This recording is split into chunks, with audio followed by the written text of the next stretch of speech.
This is Ark Raiders, a multiplayer extraction adventure where most of humanity shelters underground, but raiders rise to the surface in search of something greater. In the Rust Belt, every run is pressure, every decision is a play call. Face the relentless machines of Ark and rival raiders chasing the same prize. Push forward or extract while you're ahead. Team up, trust no one. Ark Raiders is on sale now. Available for PlayStation 5, Xbox Series X, S, and PC. Rated T for Teen. Hi, hello. Welcome back to Don't Quote Me, It's Probably Nothing, the podcast where maybe I make you think like things, you know?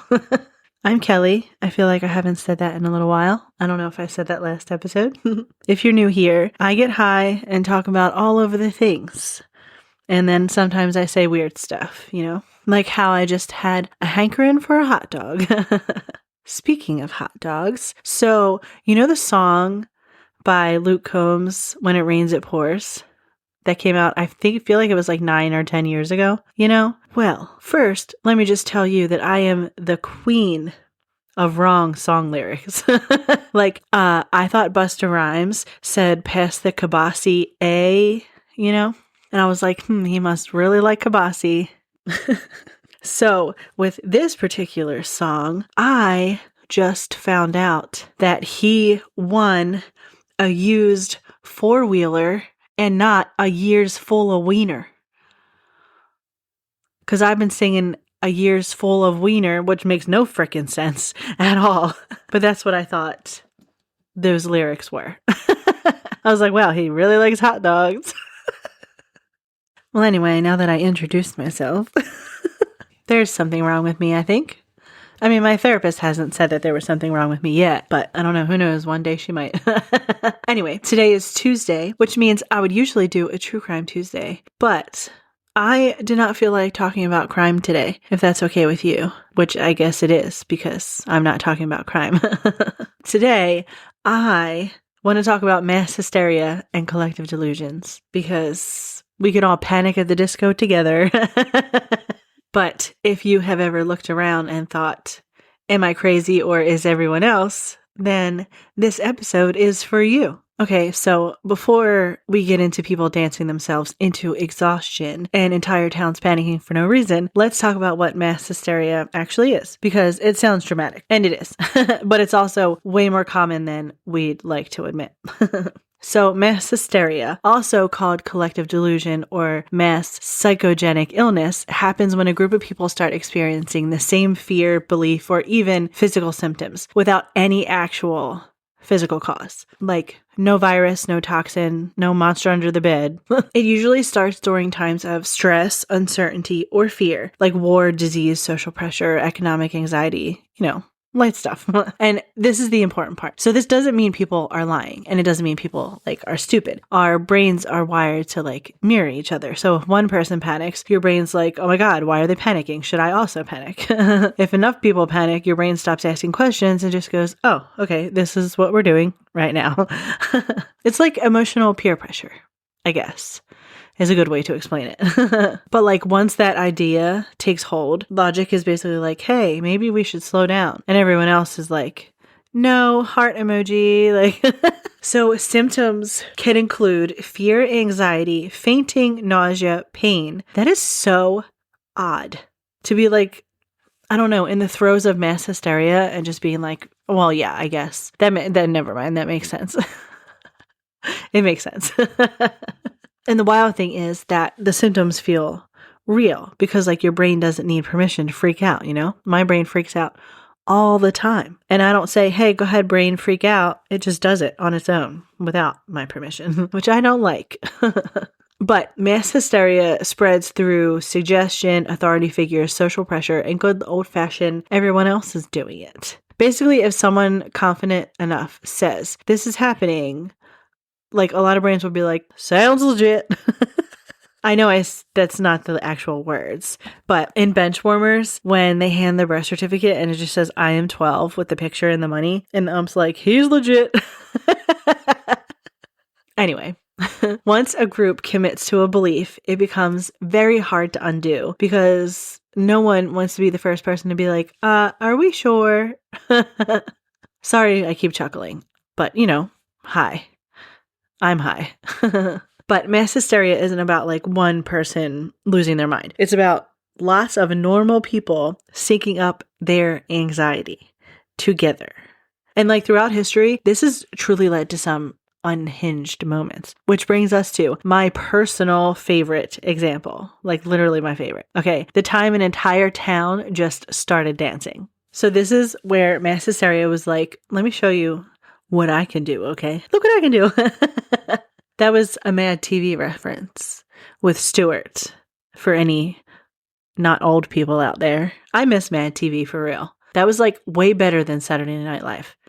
Mad TV was like so funny. But anyway, so in 1518 in Strasbourg, it's probably Borg, but I just said Berg. But anyway, at the time, this was a part of the Holy Roman Empire. And a woman known as, now you know I'm going to mess this up. Her name was Frau Trophia, and she just walked into the street and just started dancing. No music, no celebration, nothing.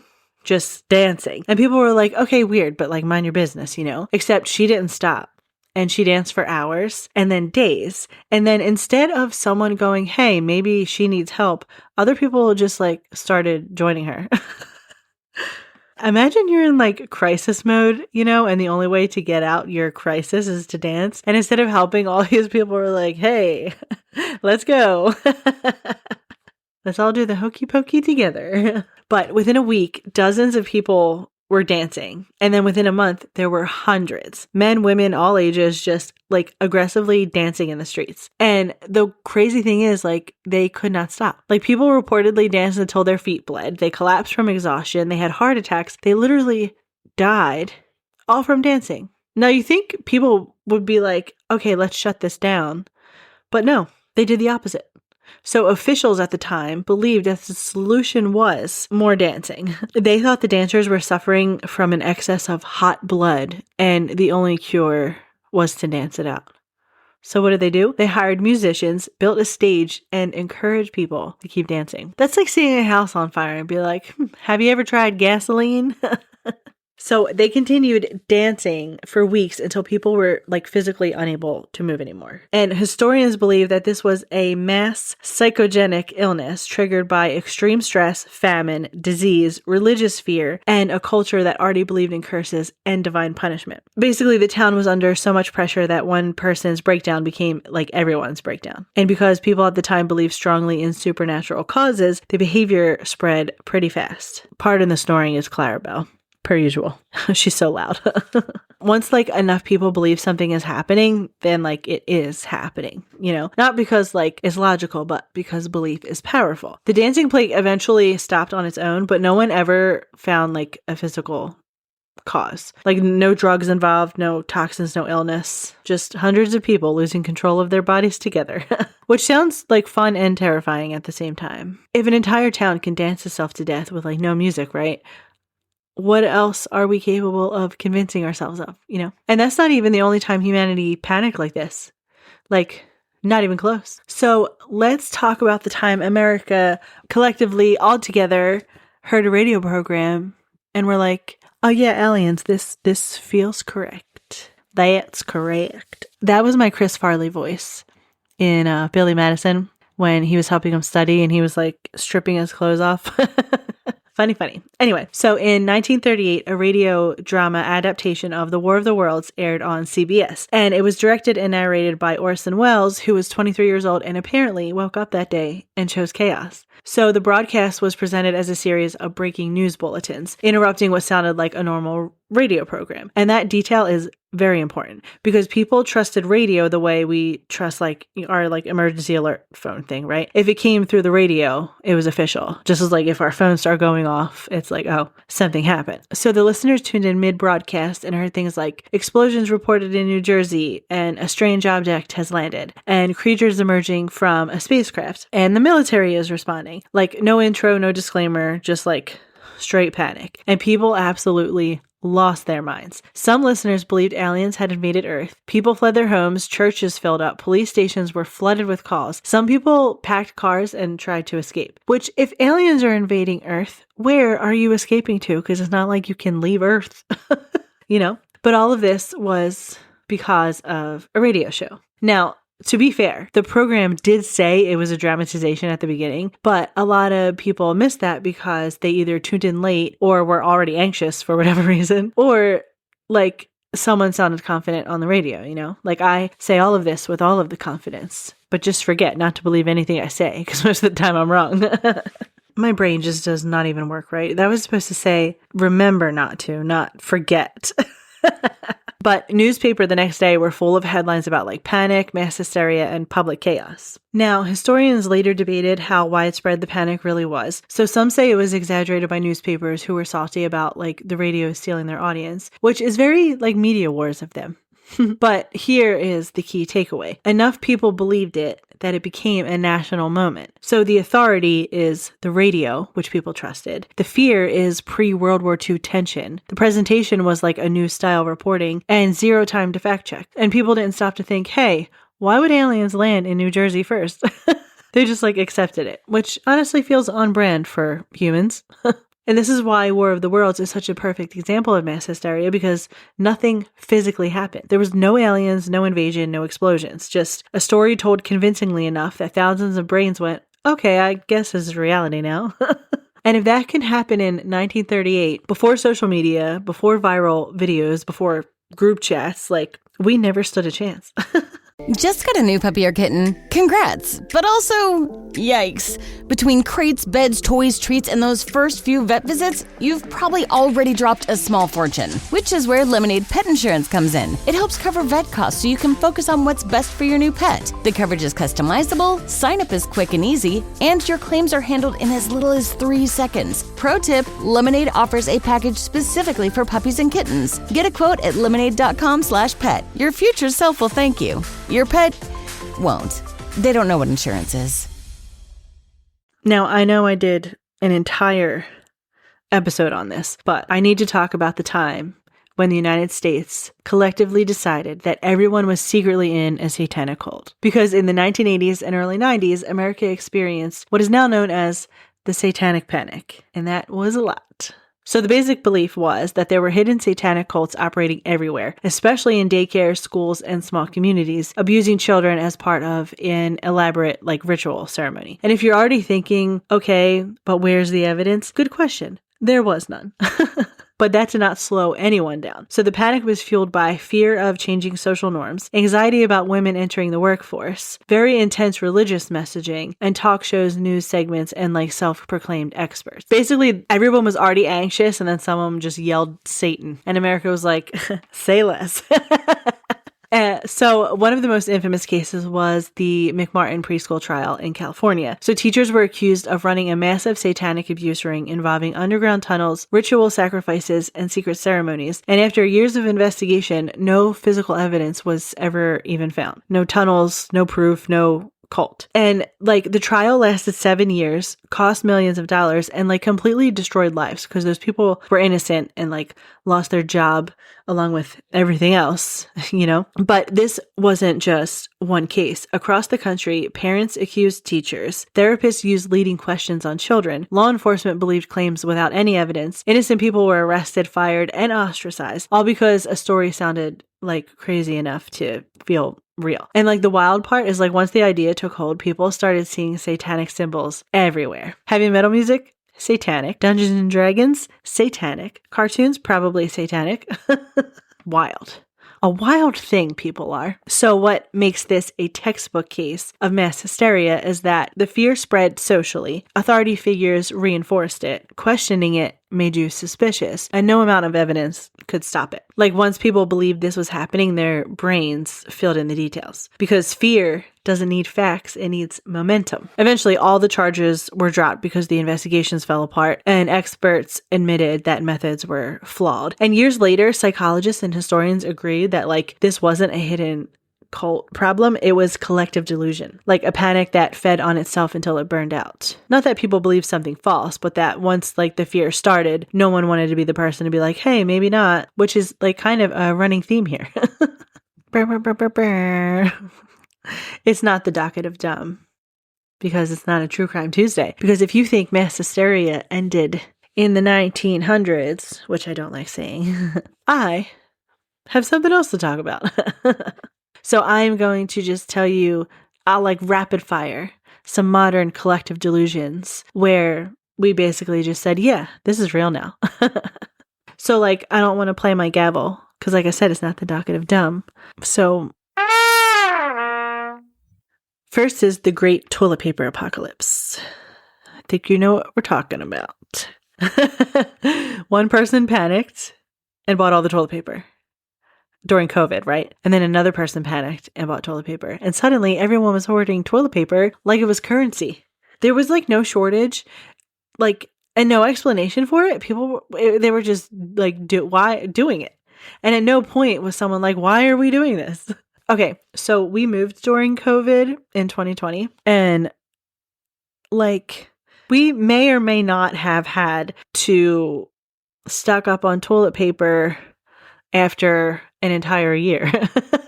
And I actually still have one roll, like a pack in the basement that I forgot about. It's down there for safekeeping in case we have another toilet paper incident. It's not like it goes bad or anything.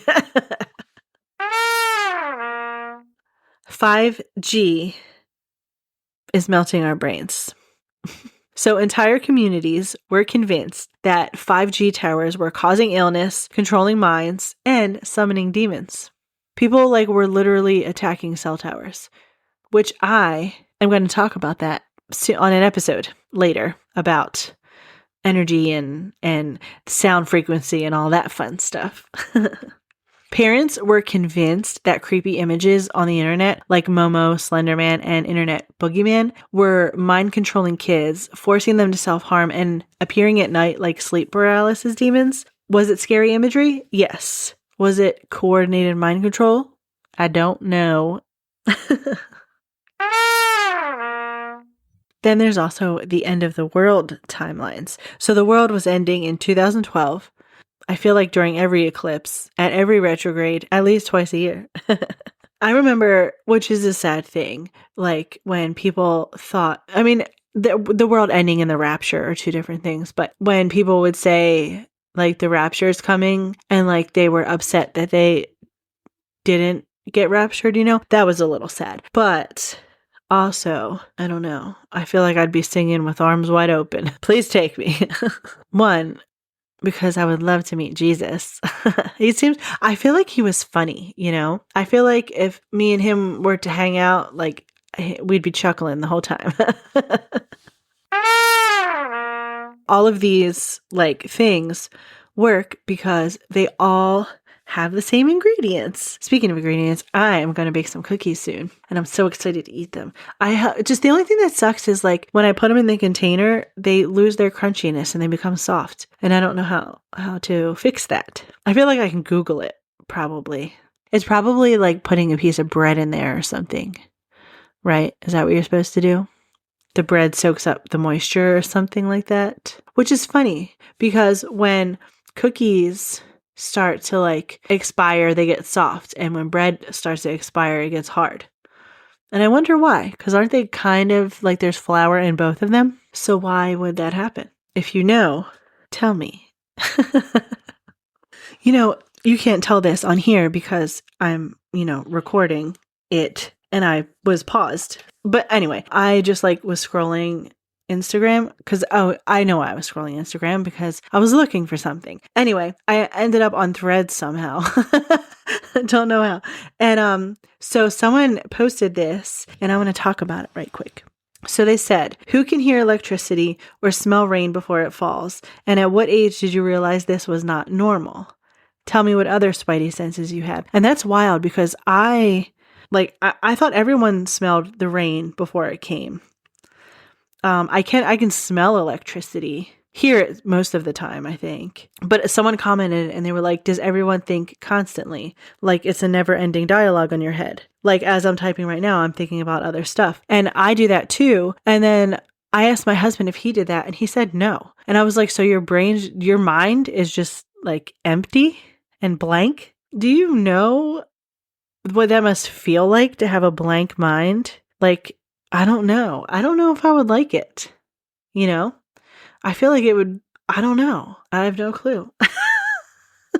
This one actually made me chuckle. It says, my wife has really sensitive hearing. Mine is rubbish. We had an issue with cats crapping in our garden, so I bought one of those ultra high frequency motion detector deterrents that sends out a frequency that most adults can't hear. I turned it on and nothing. I brought it to my wife and asked, can you hear this? And just blasted it in her face. It's now banned. Well, someone said something about lucid dreaming, which I'm going to talk about that at like some point too. But I do have to tell you about this dream that I had. So I have really, really, really vivid dreams all the time. Sometimes my dreams come true, which is like freaks me out a little bit. But anyway, so I had this dream where I was dreaming, but I knew I was in the dream. And I forget, it was like a little while ago. I don't remember like all of the details. I just remember like whoever was in the dream was like, I'm trying to think, you know, the creature from Hercules that's like, he works with Hades, or he's like Hades' little guy. It was like something like that in my dream. That's what they looked like, kind of, if I'm thinking of the right thing. Probably not. So it was like talking to me, and we were like sitting on this bench, and I just remember going, haha, it doesn't matter because I know I'm dreaming. And then right when I said that, it attacked me. Like it was attacking me in my dream. And like I woke up and like it was wild. So wild. And because like I remember hearing things before, or like reading things on Reddit before in like one of the other episodes about, I don't know, maybe not an episode, but also maybe it was. Anyway, what am I trying to say? Sorry, my mouth's moving faster than my brain is. I forget what I was just talking about. Hold on. I actually have to listen back a couple seconds. Hold on. Oh, yeah. So this one that I was reading, they said that they were in a dream and they turned to the people that they were talking to and they said, I know I'm dreaming, or something like that. And that everybody else who was there all just turned and looked at her at the same time. The person that she was talking to whispered and was like, you're not supposed to know that, or something like that. And it's so freaky and so interesting and fascinating at the same time. Like, I just love talking about this stuff. Also, speaking of dreams, so when I was in first grade, my teacher, and I just want to remind you, I know I just said it 2 seconds ago, but I was in first grade. I was young, okay? And I think it was like Martin Luther King Day, or like almost getting close to that time when they would teach it in school and stuff. And his whole I have a dream speech. So my teacher, every day we had to write in a journal.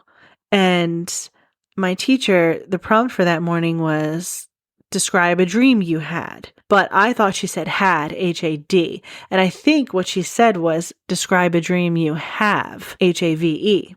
And the dream that I had the night before was wild because in the dream, I was driving my mom's minivan and crashed into a telephone pole. And yes, I was young, which is probably why I crashed into the telephone pole. So I literally wrote that in my journal. And apparently the teacher called a conference with my mom, and I get home, like it was a couple days later, and my mom's like, she was like, your dream is that you crashed my car into a telephone pole. And I was like, yeah, that's what I dreamt.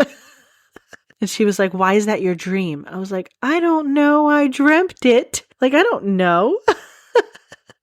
And then I had to explain to her why I thought she said I had to write about a dream I had. So I did. Okay. But anyway, that's where I'm leaving you today, because I have to put my Christmas Crocs on because I have to go Christmas shopping. And yes, I do know it is December 22nd. I did not go Christmas shopping yet. I feel like if my kids were younger, it would be different, but they're older now. Like my daughter's an adult. And my son's a teenager, So, which feels so weird to say. Actually, I just feel really old. You know what? I'm going to say my daughter's a teenager too. She is not an adult. Because I'm not doing that. I'm not feeling older than I already am. Okay? Not doing it. But anyway, I am probably going to go to Marshall's because it's my favorite store ever. But anyway, if there's one thing we learned today, is that mass hysteria doesn't mean people are dumb. It means we're social and anxious. And I'm anxious. Shout out to those listening on Nighthawk Radio. Hi, hello. If you're listening to this on Apple or Spotify or wherever else you get your podcasts, leave a 5-star rating. Pretty please. And maybe write a review that says, hey, you're so cool. We should be friends. Anyway, yeah, do that. And thank you. to everyone who listens. Oh, wait, I wanted to shout someone out, actually. So I got a message from, I'll say her name because it is a common name. So I got a message from a Stephanie P. And she said, I just discovered your podcast, looking for Vatican mysteries. Great job. And I thought that was so nice of her. So thank you, Stephanie P. Even though I did say thank you to her, like, on Instagram. But if you're listening to this episode, thank you again. And thank you to everyone else who listened, because it makes my heart happy. Hopefully I make you happy. But the song of the week this week is from The Last Second Save, and it's called Tremble. And I think you should go stream it wherever you listen to your music, because it's a good one, I think. So stay weird, stay curious, go be kind to someone for no reason, and go be amazing. Oh yeah, and Merry Christmas. Merry Chrysler. Merry Crimin.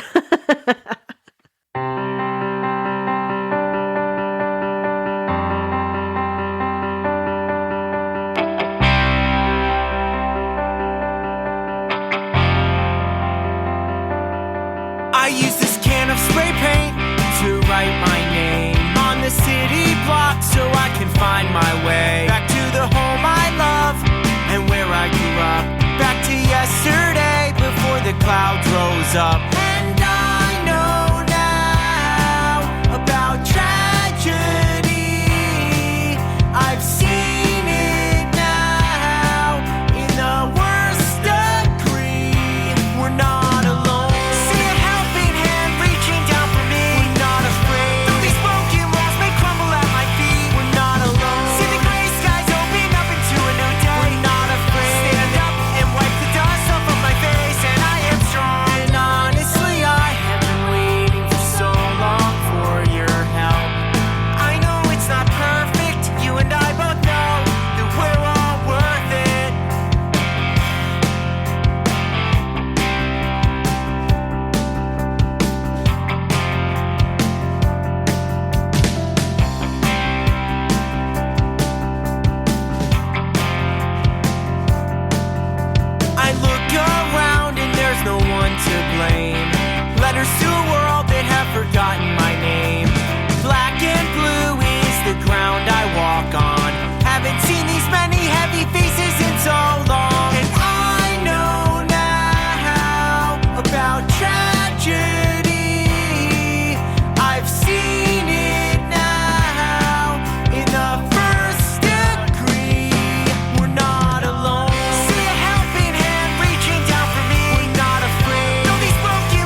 This holiday season, are you ready for more rewards? Open your Miristar Visa Platinum Rewards card today and seize your 2 best offers. First, get double the rewards on travel and dining. That's 2 points for every dollar you spend, including holiday flights and family dinners. Second, your 7,500 bonus points welcome offer is officially extended through December. It's a perfect time to grow your reward points. Start earning double points and secure your bonus points now. To apply, visit miristarfcu.org. Terms and conditions apply. Federally insured by NCUA.